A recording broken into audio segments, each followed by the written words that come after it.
In the last episode of our series on limits, we talked about continuity and how that there are 3 different types: jump, removable point, and infinite. We also learned that depending on the type of discontinuity, it may or may not affect our limit. But in this episode, we're going to get into something a little bit more specific. It still kind of has to do with continuity, but it's not entirely the same. And so today, we're going to focus on the difference between infinite limits versus limits at infinity. But before we look into any examples, let's try to define the two and understand a little bit about the differences. Infinite limits, in a way, describes asymptotes. This is because when we're writing an infinite limit, of course we write it the exact same way that we normally would, but the limit of some function approaches either positive or negative infinity. And it doesn't just describe asymptotes, no, it also describes any function that is unbounded. Unbounded specifically on its range, or the outputs. Basically, it's just saying, does our line go up to infinity? There are plenty of functions that do, of course, but not all of them do. So that's what the infinite limit does. Now, the other side that we have to describe are limits at infinity. Now, this doesn't describe a limit equaling plus or minus infinity. No, it describes when x approaches infinity. Plus or minus infinity, of course. And we see this happen more when we write our limit, but instead of x approaching a number, it approaches plus or minus infinity. Now, that can equal infinity, but it can also equal any number as well. I guess the best way to put this is that it describes end behavior. So I know infinite limits and limits at infinity sound very similar. As a matter of fact, this is actually my second take on this video because I accidentally flip-flopped these definitions. But though they sound similar, it is an important distinction to make. And with enough time and practice, we'll get it down and it'll start to make sense. Okay, so we're taking a look at infinite limits here, and the function we're going to use is f of x equals 3x plus 1 over 2x minus 5.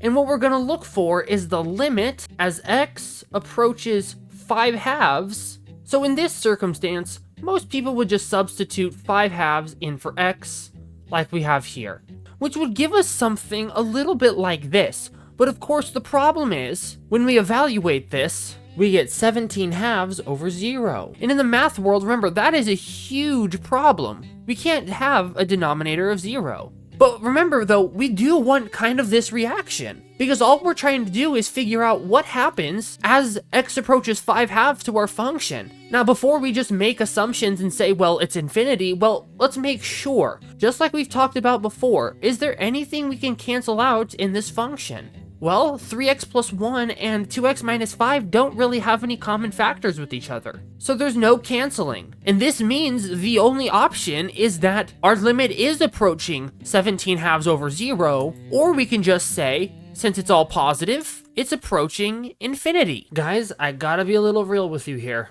This gets me every single time. Some of you may already know the mistake I'm going to mention, but yes, the limit does approach positive infinity if our x is slightly greater than 5 halves, but if it's slightly less than 5 halves, it actually goes to negative infinity. So technically the limit should be does not exist, not infinity. I don't know what about this is. My brain skips past this every single time. So I just wanted to clarify the answer. Anyways, let's move on.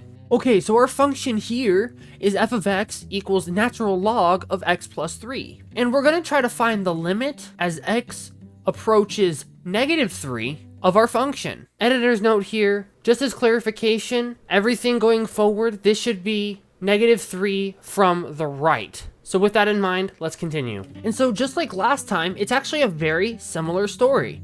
If we plugged in negative 3 for x, what do we get? Well, we would take the natural log of negative 3 plus 3, which equals the natural log of 0. So basically, it's telling us we're taking e to some power to equal 0. And here's the thing, no negative exponent can ever bring us to 0. As we get closer to taking the natural log of 0, then that means that our negative exponent only becomes more and more negative. And so therefore, the limit as x approaches -3 of our function equals -infinity. And so here we go. While our answer without the limit becomes undefined, the answer with the limit becomes -infinity. We're going to need to find the limit as x approaches infinity of our function. Okay, so the hard part about these kinds of limits is it's no longer about plugging in. Because the thing is that infinity is not a number. So it wouldn't really make sense to plug in infinity for -4x or infinity for -3x cubed. But it's rather conceptual. Just think to yourself for a minute. Okay, of course we can never get to infinity, but what happens if you make x bigger and bigger and bigger? Well, see, the 5 never really changes. And so that's a problem because as x gets bigger and bigger and bigger, 5 becomes more irrelevant. For example, the 5 in 105 means a lot more than the 5 in 1,000,005. You see, the distance from 100 to 105 is the same distance as 1,000,000 to 1,000,005, but proportionally, the 5 is smaller in the million. So we can actually look at it that as x approaches infinity, 5 just cancels out. It kind of becomes 0 because it becomes more obsolete. It doesn't really contribute much anymore. Now, how about in the 4x? Now, this is a little interesting because the 4x does contribute change. Of course, as x gets bigger, it's going to become a bigger number. But the question shouldn't be about, is there change? No, as a matter of fact, it needs to be about which one changes faster. And when you approach it this way,